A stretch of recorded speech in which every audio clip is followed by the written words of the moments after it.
साथियों नमस्कार। गिरीश चंद पांडे पुनः आपके समक्ष एक ज्वलंत मुद्दा लेकर आया हूं। और आज का मेरा जो ज्वलंत मुद्दा है वह प्रधानमंत्री नरेंद्र मोदी की फ्रांस यात्रा से जुड़ा है। मोदी ने फ्रांस की यात्रा के बाद राष्ट्रपति डोनाल्ड ट्रंप के निमंत्रण पर अमेरिका की भी यात्रा की थी। और ये दोनों यात्राएं अत्यंत महत्वपूर्ण रही, लेकिन एक ही वीडियो में इन दोनों यात्राओं को समेटना मेरे लिए संभव नहीं होगा, क्योंकि वीडियो काफी लंबा हो जाएगा। इसलिए मोदी की अमेरिका यात्रा से संबंधित वीडियो में अलग से लाऊंगा। फिलहाल मैं मोदी की फ्रांस की यात्रा के बारे में आपके समक्ष यह वीडियो लाया हूं। तो साथियों, ये दो देशों की यात्रा के पहले चरण में प्रधानमंत्री नरेंद्र मोदी ने 10 से 12 फरवरी 2025 की दो तीन दिवसीय फ्रांस की यात्रा की थी। और राष्ट्रपति फ्रांस के राष्ट्रपति इमैनुअल मैक्रो और प्रधानमंत्री मोदी की सह अध्यक्षता में आयोजित एआई एक्शन समिट में वैश्विक नेताओं, तकनीकी उद्योग के अधिकारियों और शोधकर्ताओं ने इसमें भाग लिया था। और यह जो 2 दिवसीय एआई एक्शन समिट थी, इसमें 90 देशों के प्रतिनिधियों ने भाग लिया। यह समिट ऐसे समय में हुआ जब चीन के एक छोटे से स्टार्टअप डीप सीक अपने अपने इनोवेशन से पूरी दुनिया को एक जबरदस्त झटका दिया, एक प्रकार से हम कहें। यहाँ तक कि उस समय अमेरिका टेक कंपनियों के शेयर जो है औंधे मुंह गिर पड़े। इसका यह प्रभाव देखा गया। प्रसंगवश यहाँ पर यह उल्लेख करना उचित होगा कि भारत और फ्रांस ने 2015 में मिलकर अंतर्राष्ट्रीय सौर गठबंधन इंटरनेशनल सोलर अलायंस की स्थापना की थी, जो सौर ऊर्जा के वैश्विक उपयोग को बढ़ावा देता है। और अभी इस गठबंधन में 105 देश जो हैं शामिल हैं। साथियों, इस प्रकार सौर ऊर्जा में सक्रिय सहयोग के साथ ही अब भारत और फ्रांस जो हैं इनकी सामरिक साझेदारी में जो है, इन दोनों देशों की सामरिक साझेदारी में अब विज्ञान और प्रौद्योगिकी का एक नया चैप्टर जुड़ गया है। यदि हम ऐसा कहें तो कोई अनुचित नहीं होगा। एआई समिट में एआई पर अलग से साझा बयान जारी किया गया। हालांकि इसमें अमेरिका और ब्रिटेन ने दूरी बनाए रखी। यही नहीं, 2026 को Indo France year of innovation भी घोषित किया गया है। साथियों, इस समिट का उद्देश्य जो है एआई आर्टिफिशियल इंटेलिजेंस के नैतिक उपयोग और समाज के लिए इसके संभावित लाभों पर विचार विमर्श करना था। और इस प्रकार इसका किस प्रकार से अधिकतम उपयुक्त उपयोग हो, इस बारे में विचार विमर्श भी करना था। यह शिखर सम्मेलन जो है फ्रांस और भारत को एआई क्रांति के अग्रणी देशों के रूप में स्थापित करने और एक जिम्मेदार एवं लोकतांत्रिक एआई शासन की आवश्यकता पर जोर देने के लिए आयोजित किया गया था। तो इसी से हम अनुमान लगा सकते हैं इस शिखर सम्मेलन का, इस समिट का महत्व के बारे में। साथियों, इस समिट का एक उल्लेखनीय परिणाम जो रहा वह करंट एआई साझेदारी की घोषणा थी, जो एक सार्वजनिक हितैषी पहल है और जिसमें प्रारंभिक निवेश $400 मिलियन का किया गया है। यह साझेदारी जो थी विश्वसनीय एआई संस्थाओं को ओपन सोर्स डेटाबेस, सॉफ्टवेयर और उपकरण प्रदान करने की दृष्टि से की गई है, और जिससे स्वास्थ्य सेवा और पर्यावरणीय स्थिरता जैसे वैश्विक मुद्दों के समाधान में मदद मिल सकेगी। क्योंकि ये दोनों ही बिंदु जो हैं, दोनों ही मुद्दे यानी स्वास्थ्य सेवा और पर्यावरणीय स्थिरता जो है, आज कहें कि एक प्रकार से महत्वपूर्ण ये पहलू है। पेरिस में आयोजित सम्मेलन में प्रधानमंत्री नरेंद्र मोदी ने एआई के प्रति सकारात्मक रुख अपनाने की प्रतिबद्धता व्यक्त की। और उनका जो संबोधन था वह यहाँ पर हम देखें दो दृष्टियों से जो है दो बातें उन्होंने जो कही वह महत्वपूर्ण थी। पहला उनका कहना था कि एआई का लोकतंत्रीकरण और इस हेतु परस्पर विश्वास और पारदर्शिता जरूरी होगी, और भारत यह सुनिश्चित करने के लिए अपने अनुभव और विशेषज्ञता को साझा करने के लिए तैयार है कि आर्टिफिशियल इंटेलिजेंस का भविष्य अच्छे के लिए और सभी के लिए जो है सभी के लिए उपलब्ध हो।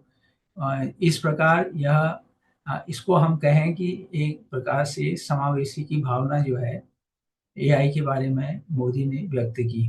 दूसरा जो था वह एआई से लोगों की जिंदगी में बदलाव सुनिश्चित है, ऐसा मोदी का कहना था।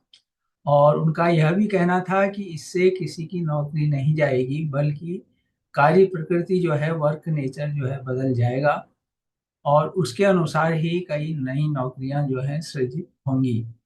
इसलिए हमें आर्टिफिशियल इंटेलिजेंस संचालित भविष्य के लिए अपने लोगों को कौशल और पुनः कौशल प्रदान करने में निवेश करने की जरूरत है। यानी उनका जोर जो था, मोदी का जोर जो था, आर्टिफिशियल इंटेलिजेंस में आगे बढ़ने के लिए लोगों को स्किल डेवलपमेंट के बारे में एक प्रकार से सचेत करने की बात उन्होंने कही। साथियों, मोदी का यह भी कहना था कि भारत ने बहुत कम लागत पर 1.4 अरब से अधिक लोगों के लिए सफलतापूर्वक डिजिटल सार्वजनिक इंफ्रास्ट्रक्चर का निर्माण किया है, और यह जो व्यवस्था है एक खुले और सुलभ नेटवर्क के आसपास इसको बनाया गया है। और इसलिए उन्होंने इसके अनुभवों का लाभ उठाने के लिए वैश्विक विश्व को एक प्रकार से संदेश दिया। साथियों, इसमें नियम यह है और हमारी अर्थव्यवस्था को आधुनिक बनाने, शासन में सुधार करने और हमारे लोगों के जीवन को बेहतर करने की एक विस्तृत श्रृंखला है, ऐसा भी मोदी का कहना था।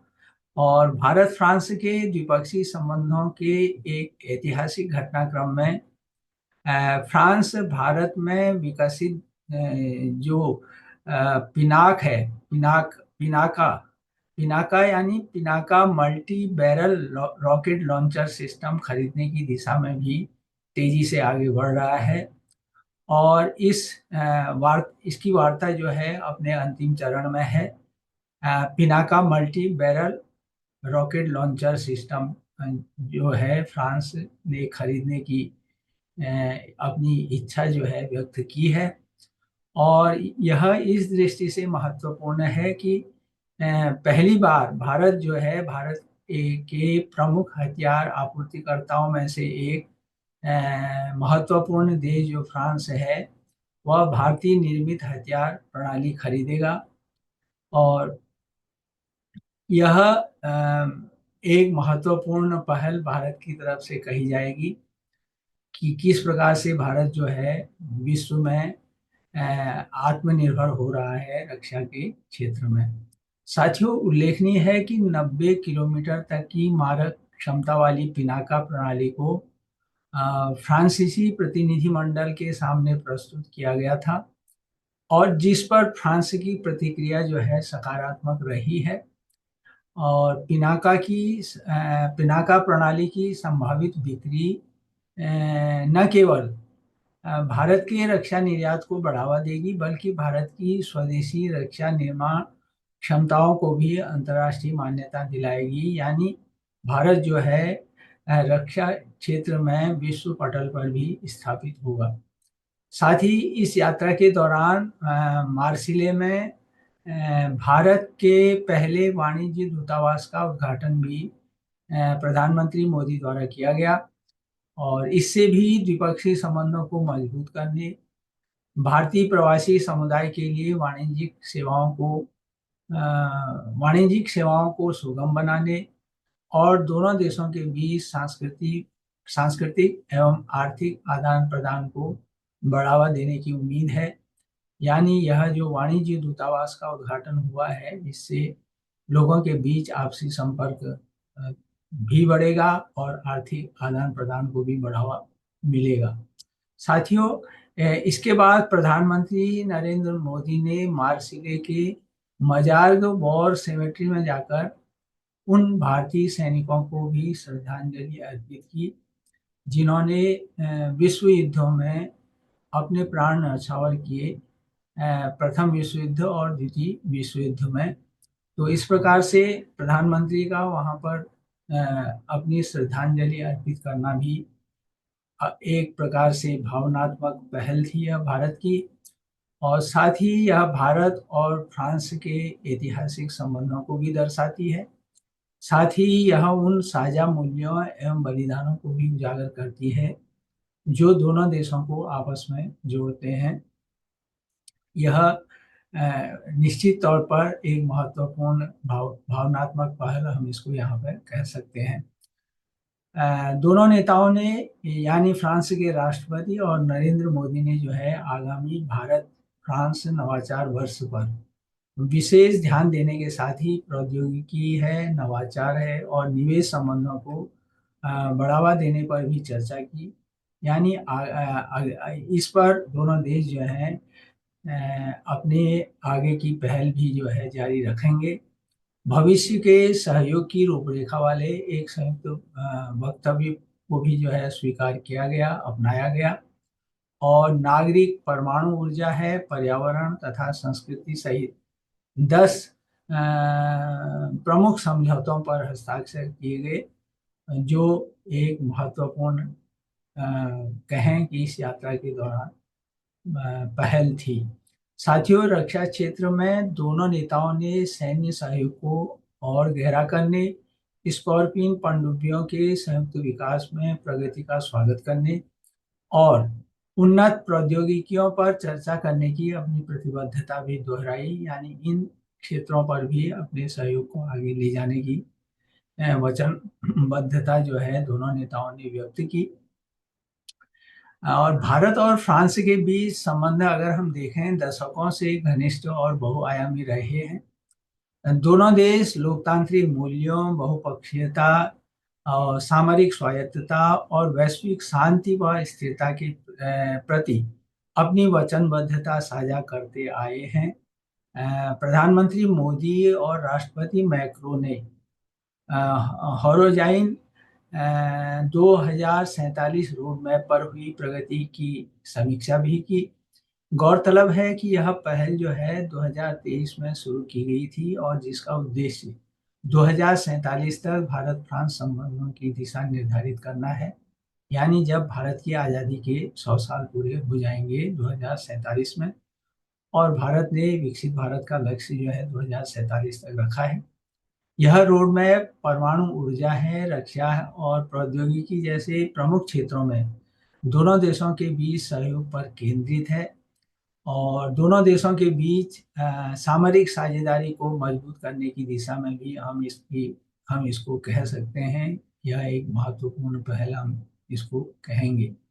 साथियों, वर्ष 1998 में सामरिक साझेदारी की स्थापना के बाद से, जब भारत और फ्रांस की सामरिक साझेदारी हुई थी, उसके बाद से भारत और फ्रांस ने रक्षा है, परमाणु ऊर्जा है, अंतरिक्ष, व्यापार, संस्कृति और जलवायु परिवर्तन जैसे महत्वपूर्ण क्षेत्रों में सहयोग को मजबूत किया है, और यह रोड मैप उसी दिशा में तेजी से आगे बढ़ने पर केंद्रित है।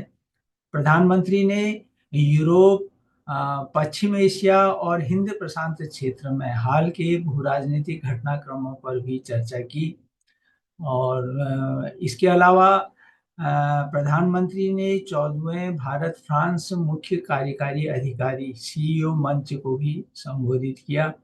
दोनों नेताओं ने व्यापारिक संबंध मजबूत करने और नवाचार को बढ़ावा देने की प्रतिबद्धता भी दोहराई। इस दौरान दोनों देशों के यानी भारत और फ्रांस के उद्योग जगत के शीर्ष प्रतिनिधियों ने एक साथ आकर रक्षा है, एयरोस्पेस है, आर्टिफिशियल इंटेलिजेंस AI है, और इंफ्रास्ट्रक्चर है और सतत विकास, इन सारे महत्वपूर्ण क्षेत्रों पर ध्यान केंद्रित किया और इसमें आगे सहयोग बढ़ाने की अपनी प्रतिबद्धता भी व्यक्त की।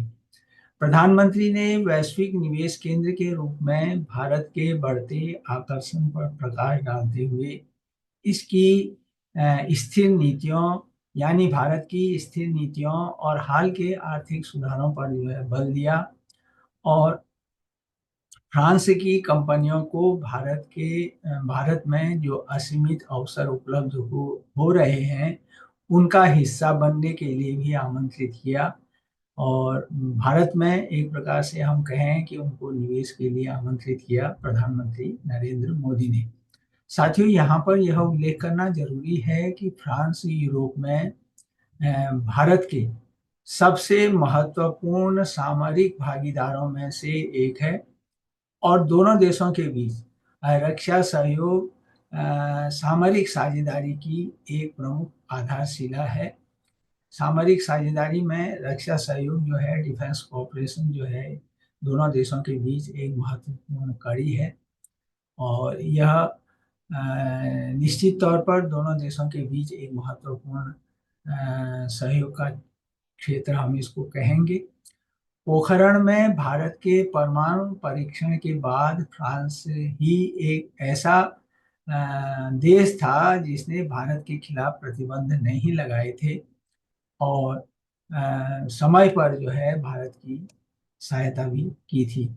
साथ ही यदि दोनों देशों के बीच सैन्य सौदे और सहयोग पर अगर हम नज़र डालें भारत फ्रांस के बीच, तो फ्रांस से 2016 में भारत ने 36 राफेल जेट खरीदने का सौदा किया था और जिसकी वजह से भारतीय वायुसेना की युद्धक क्षमताओं को बढ़ाया गया और प्रोजेक्ट 75 के तहत भारतीय नौसेना के लिए फ्रांस की मदद से स्कॉर्पियन श्रेणी की पनडुब्बियों का जो निर्माण किया जा रहा है और इस प्रकार दोनों देशों की जो हैं तीनों सेनाएं यानी थल है, नौसेना है तथा वायुसेना के बीच बराबर संयुक्त सैन्य अभ्यास भी किए जाते रहे हैं।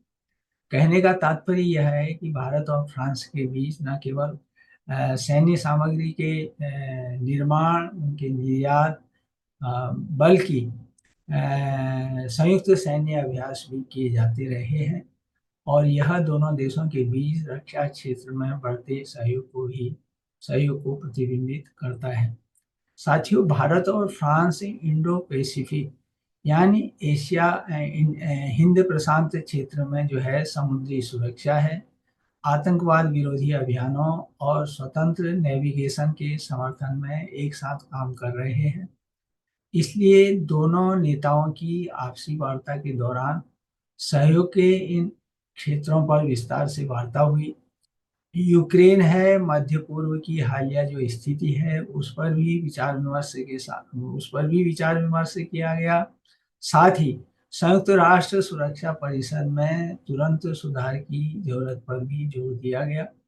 यहाँ यह भी उल्लेख करना उचित होगा कि फ्रांस उन 5 देशों में शामिल है जिसे संयुक्त राष्ट्र सुरक्षा परिषद में स्थायी सदस्यता जो है मिली हुई है 5 देशों में और इस प्रकार से संयुक्त राष्ट्र सुरक्षा परिषद में स्थायी सदस्यता मिलने की वजह से जो है फ्रांस को वीटो पावर मिली है और भारत भी बराबर संयुक्त राष्ट्र सुरक्षा परिषद में स्थायी सदस्यता प्राप्त करने के लिए प्रयासरत है।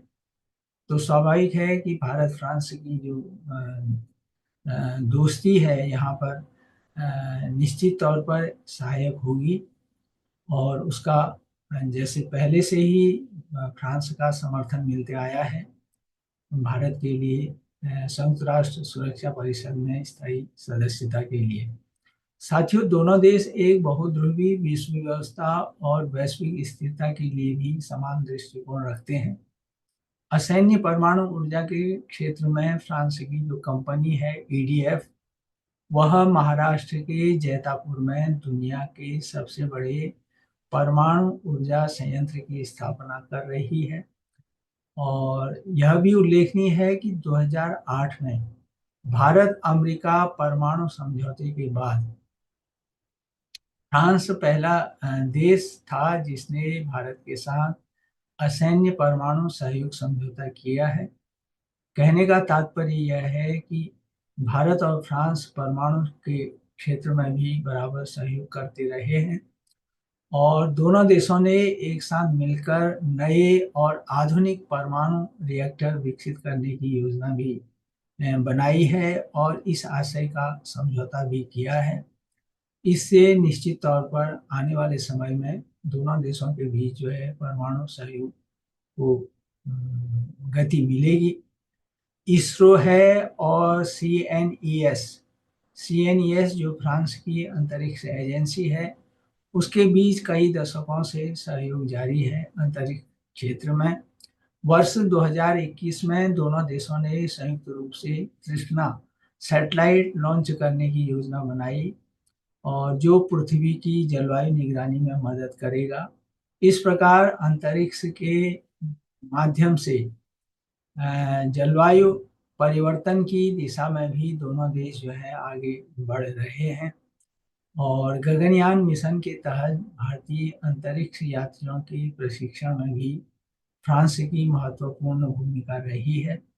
तो इस प्रकार जो है दोनों देशों का अंतरिक्ष क्षेत्र में भी बराबर सहयोग रहा है भारत और फ्रांस का। यह भारत के निरंतर आगे बढ़ते अंतरिक्ष क्षेत्र में जो भारत की पहल है उसमें फ्रांस का सहायता जो है निश्चित तौर पर महत्वपूर्ण है। और साथियों, भारत और फ्रांस के बीच 2023-24 में अगर हम द्विपक्षीय व्यापार देखें, $12 बिलियन से अधिक रहा। फ्रांस जो है खासकर ऑटोमोबाइल, रक्षा, एयरोस्पेस और ऊर्जा क्षेत्रों में निवेश करने वाला शीर्ष यूरोपीय देशों में से एक है भारत में। यानी इन क्षेत्रों में जो है फ्रांस का निवेश है। वर्ष 2000 से 2024 के मध्य फ्रांस से कोई $10 अरब से अधिक का प्रत्यक्ष विदेशी निवेश आया था भारत में। तो यह भी व्यापारिक दृष्टि से और निवेश की दृष्टि से हम देखें भारत फ्रांस के बीच एक महत्वपूर्ण यह हम इसको पहल कह सकते हैं। साथियों, प्रमुख फ्रांसीसी कंपनियां जैसे डसॉल्ट है, एयरबस है, रेनॉल्ट है, अल्स्टॉम और टोटल एनर्जीज जो हैं भारत में सक्रिय रूप से काम कर रही हैं। भारत में ये फ्रांसीसी कंपनियां कार्यरत हैं और 700 से अधिक फ्रांसीसी कंपनियां जो हैं भारत में अभी काम कर रही हैं, जो आर्थिक विकास और रोजगार के क्षेत्र में जिनकी महत्वपूर्ण भूमिका है। यानी इससे जो है भारत का के आर्थिक विकास को और रोजगार को बढ़ावा मिल रहा है। और भारतीय कंपनियां भी फ्रांस में विशेष रूप से आईटी और विनिर्माण क्षेत्र में अपनी उपस्थिति का विस्तार कर रही हैं। यानी दोनों देशों के बीच अगर हम कहें एक प्रकार से विन विन सिचुएशन है। और मेक इन इंडिया पहल के तहत कई फ्रांसीसी कंपनियां भारत में उत्पादन इकाइयां स्थापित कर रही हैं और दोनों देशों के बीच यदि हम देखें सांस्कृतिक और शैक्षणिक संबंध उसको भी मजबूत करने में फ्रेंच भाषा की महत्वपूर्ण एक प्रकार से भूमिका रही है। और यह भी जो फ्रेंच भाषा है दोनों देशों के लोगों को आपस में जोड़ने की दिशा में यह महत्वपूर्ण अपना योगदान दे रही है फ्रेंच भाषा। साथियों, इस प्रकार प्रधानमंत्री नरेंद्र मोदी की फ्रांस यात्रा के दौरान जहां मार्सिले में वाणिज्य दूतावास का उद्घाटन और हॉराइजन 2047 रोड मैप की समीक्षा, एक बार फिर भारत की फ्रांस के साथ द्विपक्षीय संबंधों को गहरा करने और विभिन्न क्षेत्रों में सहयोग को बढ़ावा देने की प्रतिबद्धता को दर्शाती है। तो दूसरी ओर वैश्विक एआई संवादों और साझेदारियों में भारत की भागीदारी सार्वजनिक हित के लिए एआई उपयोग को लाने की दिशा में एक महत्वपूर्ण कदम है, जो स्वास्थ्य सेवा है, कृषि है और शिक्षा जैसी चुनौतियों का समाधान करने में सहायक होगी। यानी एआई के माध्यम से जो है आने वाले समय में स्वास्थ्य सेवा है, कृषि और शिक्षा जैसी जो महत्वपूर्ण चुनौतियां हैं, उनका समाधान करने में भी हमें मदद मिलेगी। प्रधानमंत्री ने अगली बैठक की मेजबानी यानी एआई समिट जो है भारत में करने की पेशकश भी की। और एआई क्षेत्र में अभी अमेरिका और चीन आगे हैं यदि हम देखें विश्व पटल पर। और निसंदेह आने वाले समय जो है एआई का है, इसमें कोई दो राय नहीं है। लेकिन इसका अनियंत्रित विकास जो है मानवता के लिए घातक भी साबित हो सकता है। ऐसे में एआई विकास में पारदर्शिता और नियमन यानी रेगुलेशन, ट्रांसपेरेंसी और रेगुलेशन जो है इसके लिए अंतर्राष्ट्रीय मानक बनाने भी जरूरी हैं, ताकि इसके दुरुपयोग को रोका जा सके। और उसी दिशा में प्रधानमंत्री नरेंद्र मोदी ने अपने विचार एआई समिट में रखे। और ज़रूरी है कि हम एआई की वैश्विक चुनौती के बीच अपने इंजीनियरों व वैज्ञानिकों की मेधा का, उनकी बुद्धि का जो है बेहतर उपयोग करके नई खोजों का मार्ग प्रशस्त करें। और तभी एआई की उपयोगिता भी सिद्ध होगी। अन्यथा भारत जो है एआई की नई खोजों की दौड़ में जो है पिछड़ सकता है। और इसके लिए निश्चित तौर पर आगे और पहल करनी होगी। और आर्टिफिशियल इंटेलिजेंस के नियमन और नवाचार के साथ हम रोजगार के अवसर भी बढ़ाएं, यह भी एक महत्वपूर्ण यहाँ पर विचार करने योग्य बात है। और भारत में एआई को तेजी से अपनाया जा रहा है, यानी भारत इस दिशा में निरंतर प्रयासरत है। और नीति आयोग ने भी इसे प्रोत्साहन देने के लिए राष्ट्रीय नीति तैयार की है। यह सही है कि एआई के नियमन और नवाचार के बीच संतुलन स्थापित करते हुए हमें आगे बढ़ना होगा। भारत ने न केवल एआई को अपनाया है, बल्कि वह डेटा गोपनीयता को कानूनी जामा पहनाने वाले अग्रणी देशों में भी शामिल है, ताकि डेटा का जो है किसी के व्यक्तिगत डेटा का दुरुपयोग न हो। यहाँ यह उल्लेख करना उचित होगा कि भारत चूंकि एआई इनोवेशन में पीछे छूटने का जोखिम नहीं उठा सकता, इसलिए बेहतर होगा कि केंद्र सरकार इसके लिए पृथक से एक मंत्रालय या विभाग बनाकर इस दिशा में और तेजी से आगे पहल करे और इस तकनीक को लेकर अपनी ठोस प्राथमिकता भी तय करे। यह एक महत्वपूर्ण पहल हो सकती है सरकार की ओर से। और साथियों, कुल मिलाकर अगर हम देखें तो भारत और फ्रांस के बीच दृष्टिकोण में काफ़ी हद तक समानता है। यानी दोनों देश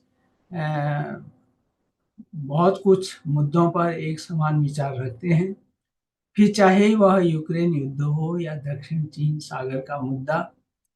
और भारत और फ्रांस के बीच प्रगाढ़ होते संबंध एक प्रकार से हम कहें कि चीन और अमेरिका को भी संदेश देने के लिए काफ़ी हैं। और दोनों देशों के बीच सहयोग का यह मार्ग जो है दीर्घजीवी है, यानी इसके आगे निरंतर बने रहने की हम उम्मीद करते हैं। और साथ ही यह उम्मीद भी करते हैं कि दोनों देश जो हैं बराबर अपनी मित्रता निभाते हुए आगे बढ़ेंगे और भारत फ्रांस के संबंध जो है नित नए परवान चढ़ेंगे, ऐसी हमें आशा है। तो साथियों, यह आज का मेरा मुद्दा था जो मैंने आपके साथ शेयर किया, बांटा। आप अपनी टिप्पणी अवश्य दें, जो भी देना चाहें, पसंद नापसंद, मैं स्वागत करता हूँ। यदि आपने मेरे इस चैनल को सब्सक्राइब नहीं किया है तो कृपया कीजिएगा। और पुनः उल्लेख करना चाहता हूँ कि बाजार में मेरी कुछ पुस्तकें उपलब्ध हैं। अभी 3 पुस्तकें और आई हैं जिनका उल्लेख मैं डिस्क्रिप्शन में लिंक दे रहा हूँ उनकी पुस्तकों का। यदि आप उनका अध्ययन करना चाहें तो अवश्य लाभान्वित होंगे, ऐसी मुझे आशा है। तो मिलता हूँ फिर किसी नए ज्वलंत मुद्दे पर। तब तक आप सुखी रहिए, स्वस्थ रहिए, प्रसन्नचित्त रहिए, लेकिन मेरे आने वाले ज्वलंत मुद्दे का हमेशा से बेसब्री से इंतजार करते रहिए। तो पुनः एक बार नमस्कार।